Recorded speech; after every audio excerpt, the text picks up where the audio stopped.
So we are wrapping up this month's series, The Flow of Coming and Going, where we've acknowledged that life has ups and downs, ebbs and flows. Things come into our lives and go. And through it all, we are here to stay true. Stay true to ourselves, stay true to that divine nature, and to stay true to love as our anchor through it all. So today's topic is staying true to you in the new. The world around us is changing rapidly. And I know many of us have opinions about some of those changes. And sometimes things can seem so fast that it feels very unsettling, right? How to remain grounded and anchored through all of this when sometimes we feel like we could barely catch our breath between what is occurring perhaps personally with others in the community and as a collective. New challenges, unexpected detours. And yet, in the middle of all this movement and change, we are called to something powerful, to stay true to who we are, to ignite that light from within and let it shine so bright that we become the highest vibration in the room. So we can walk forward, letting love lead the way, and allow everything to rise to its highest potential. Even as the world around us seems to be in chaos, we can acknowledge, as we can look back, as that song told us, in our lives, moments of vast change, and yet we're still here. And we've come out on the other side. And we've come out on the other side changed. And perhaps if we were willing, we come out on the other side stronger, more aware of who we are, and more resilient to show up and face the challenges of an ever-changing world, by remembering the light and the love that we are, and that we can carry that with us no matter what is going on out there. We can turn within to that place within us that has never been hurt, harmed, or hindered. And yet life will continue to show up. Life just keeps lifing. And it's up to us to choose how we are going to respond, not react, but respond to those changes and challenges. And choose to allow that as a catalyst for our own and our collective growth and expansion. It requires us reaching beyond and stretching past the boundaries of our safe and comfortable world sometimes, which can feel scary, yes? Most of us, even like myself, who's pretty comfortable with change, kind of can hit a limit and be like, all right, that's enough change in one month. Yet, pausing, turning within, using our spiritual practices, turning off the news if needed, and realigning with that truth within, and listening to that still small voice to guide us, will allow us to keep moving forward in that grounded and anchored state. Because although we love the comfort and familiar shores, the tide is always ebbing and flowing. And spirit doesn't live on the comfort of the sandy shoreline. Spirit calls us into the deep waters. And that's where the miracles, the shift in perspective, the change, the transformation occurs. when we allow those waves to topple us over, and then we still stand up strong and say, I'm still here. Many, if not all, faith traditions, religious teachings, indigenous wisdom has a story that illuminates this journey. There's a beautiful parable in the Hebrew scripture that's the story of Abram. Before he becomes Abraham, father of nations, God calls him out of his homeland and everything that's familiar and comfortable and says, go from your country, your people, your father's household to the land I will show you. So notice he said, the land I will show you. Not, here's a detailed map, here's everything that's going to happen, just follow this plan and trust me, it's all right there, laid out, right? He says, to the land that I will show you. They didn't have, hey Siri, give me directions to this new land, right? It will be revealed along the way. And what does he do? Abram, he goes in faith, in trust, and he steps into the unknown. And because of that willingness to step out of his comfort zone, a whole new destiny unfolds. And not just for him, right, but for generations to come. And are we not called to do the same? And often not just once in our life. At least that's been my experience. There's been many. Here's the next step. Here's the next opportunity to stretch into that expanded territory, and it will be shown. But it starts as just like a glimmer, a little like, there's something more. It's not quite a fully formed vision yet, but yet there's something within me, that urge of the divine spirit that says, go. And I follow. It could be a new job, a new relationship, a creative endeavor. It could be a path forward in some way that is not yet clear, but there's something within you that knows that growth, expansion is occurring, that there's something within you to express in a new way. Perhaps it's a new way of being or showing up in a relationship or a pattern that you have perhaps felt stuck in, or a cycle. Showing up with the boldness and the strength of love as your guide. So we're talking about growth and expansion, and it's uncomfortable. It means shedding our old skin, our old stories, old beliefs, and perhaps even old identities that we have known ourselves to be for years and years. Those roles that we have played that suddenly shift. Yet when we feel stuck in who we think we are, we block that divine presence from revealing itself as us, through us, as an evolving expression of the one. And that is the truth of who we are. The nature of life itself is always growing and expanding. And if that's the nature of the universe, the cosmos, the galaxies, so true is it of you. But we have this thing, right, as humans, our brain, our mind, that construct of patterns that we call the ego, that is going to cling to anything unlike its current story. Even if that story is painful, it prefers comfort. So it takes something greater. It takes us dropping into that higher mind and that faith and courage to know something new beyond the lack and limitation that our thoughts will have us cycle through. We've talked about that metaphor of an iceberg and how you can only see the tip. and think that's all that there is. That's like our conscious mind, that 10%.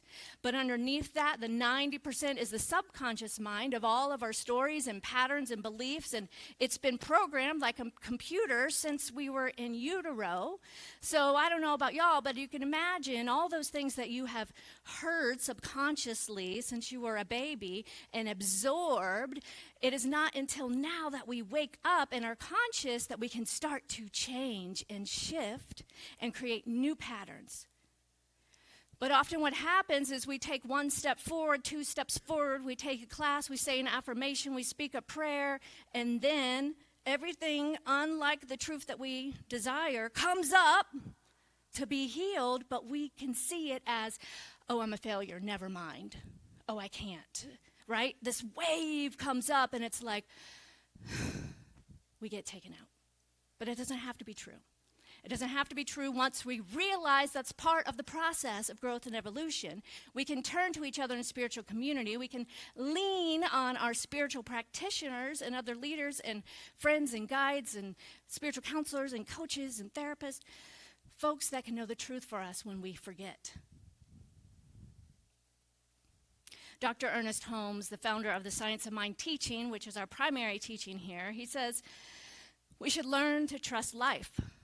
We should learn to trust it with the enthusiasm of a child. We should enter into the joy of living in conviction that we are one with the eternal good. So as we remember that there's something greater going on than just our limited thinking, we can surrender and remind ourselves that we are backed by, we are sourced by the very essence of the divine itself, which is good, which is all powerful, all loving, all knowing. So of course, we too will be cared for and provided for along the journey. But the trap is when we are still in the journey and think that it's the destination. And then we fall back to those old patterns and restart and restart. It takes trust. And what is trust if not the courage to step forward without knowing every detail of what's ahead? And beyond that comfort zone is where we meet the next evolution of ourselves, where we stop playing small and begin to dance with possibility. The unknown is not a barren wasteland. It is a fertile ground where new seeds get planted. And as we continue on this journey, and as we're seeing now, as nature reveals the beauty and glory of spring, they begin to blossom anew. Are we willing to stay rooted in the truth of who we are and remain open at the top? Allowing ourselves to evolve and not cling to attachments of who we think we are or how we think it should be or what we think it should look like or what we think others should or shouldn't do. We can't control that. We just simply have to trust and let go. And then step into that place, that powerful place of co-creation with Spirit. That surrendered flow where we get to co-create with the divine of our being and set new intentions and hold the vision for what we desire for our lives and for the collective. We get to create that life rich with wonder, the curiosity of a child, a life of fulfillment, of purpose, of service. We get to be the love and the strength for others when they are still in a place of survival, right? If you're living in a spot of survival, of where's my next meal, where's my next warm place to sleep, those needs must be met first before we can awaken to this idea of walking in possibility. So sometimes it takes us being that loving guide for others. So with this practice and stepping into the unknown, with every evolution of ourselves, we then have learned and grown and have new skills and insights and wisdom to pass along to others that may be 1-2 steps behind in their journey. And not that this is like a hierarchical of good, bad, right? I don't want us to think, well, I'm this evolved and you're there. It just is, right? And like there's always someone there and someone there. Wherever we are on our journey of evolution, when we come to experience something new about ourselves, I find the only way to truly know that I have learned that lesson, for lack of better words, or experienced that, embodied that new insight or wisdom, is in reflection of being of service to someone else. And seeing or knowing someone else in a situation where I was and saying, oh, I remember when I was in that place. Mentally, physically, whatever it may be. The doubt, the fear, the people-pleasing, whatever those patterns are. And then when people show up in our lives, that we can recognize that in ourselves, if we are truly walking this journey and in a place of wholeness and healing along that path, if we are ready to, we can then be that guide for others. Now, what happens sometimes is we're attracted to people along this journey, and we're still working out those wounds or those traumas, and then we're just kind of become button pushers and triggers. From that, there will be a moment of awakening, and we will wake up from that pattern and say, this doesn't have to be. This is not the truth of who I am. And then we can walk forward and be that guide for others. So I just want to highlight a couple of other ways that this growth and this journey is demonstrated by many wisdom teachings. So in Buddhism, we see this principle embodied in the life of Siddhartha Gautama, the Buddha, sometimes words, who left his royal life, right, seeking the truth, and he had to abandon all comfort and royal lifestyle and certainty, stepping into the vast unknown in order to wake up and to experience that insight and enlightenment. And through that journey, he became what we now know as the Buddha. So he reminds us that awakening comes when we release attachments to the familiar and allow that path to unfold.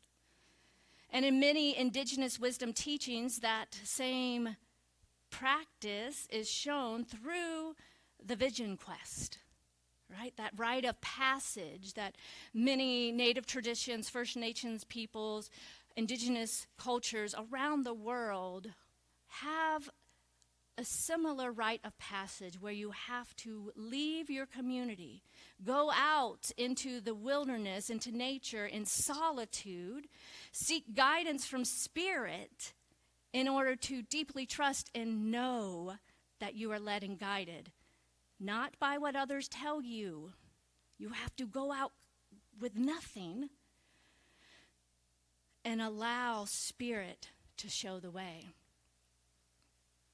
As I was saying that, it reminds me of how so many reality TV shows now have become popular around this theme, right? But not quite in such a sacred way. We've kind of... but the Naked and Afraid, Survivor, those kind of things, right? But I'm like saying that, I was like, oh, that's like, our culture is still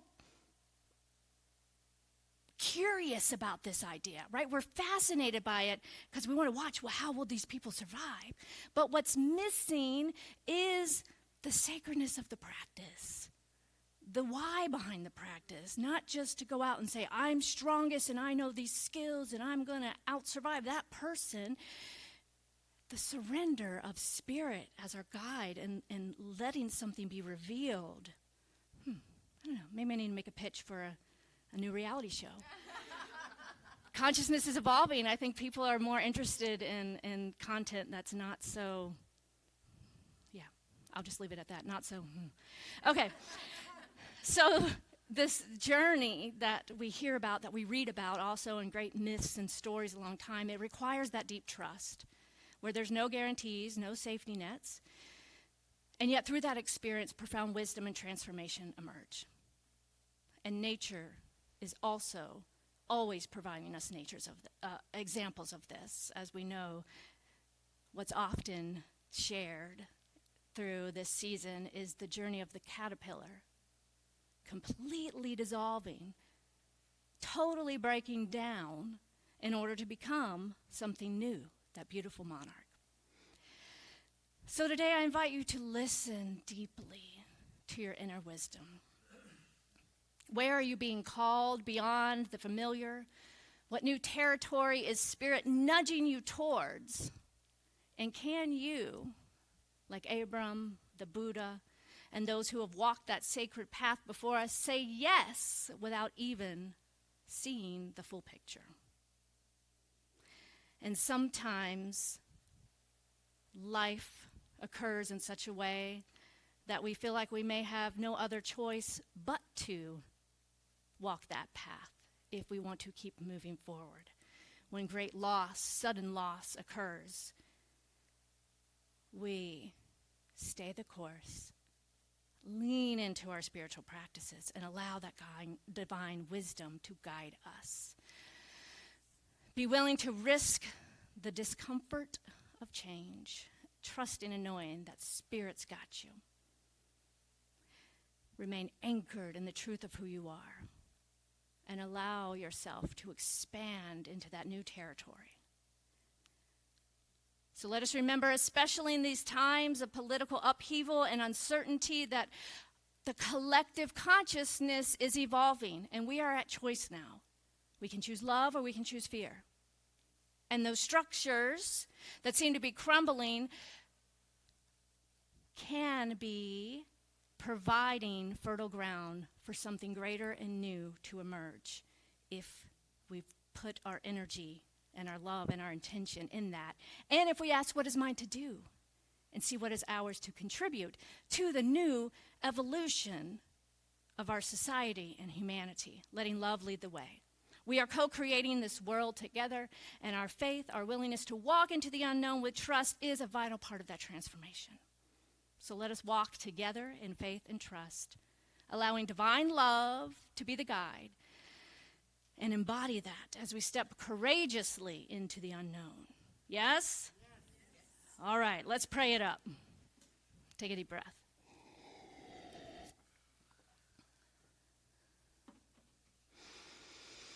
What I know right here, right now, is that there is one infinite intelligence, this energy, this source back of all things, that is pure potentiality.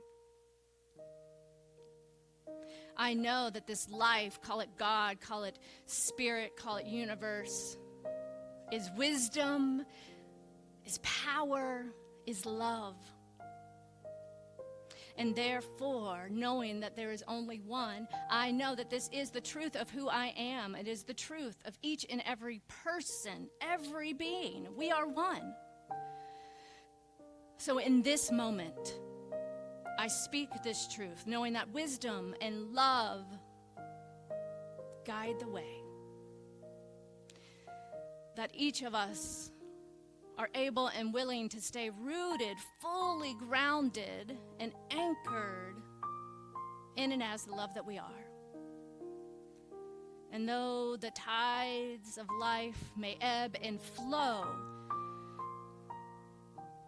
with great perspective, we can trust and know that everything is unfolding perfectly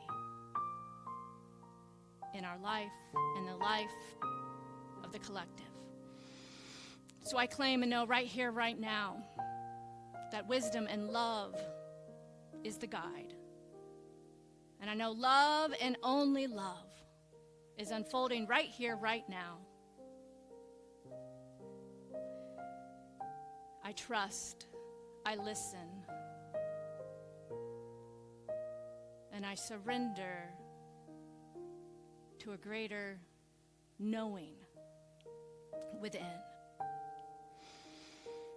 Always asking, what is mine to do? Who am I to be? And what am I becoming in this moment?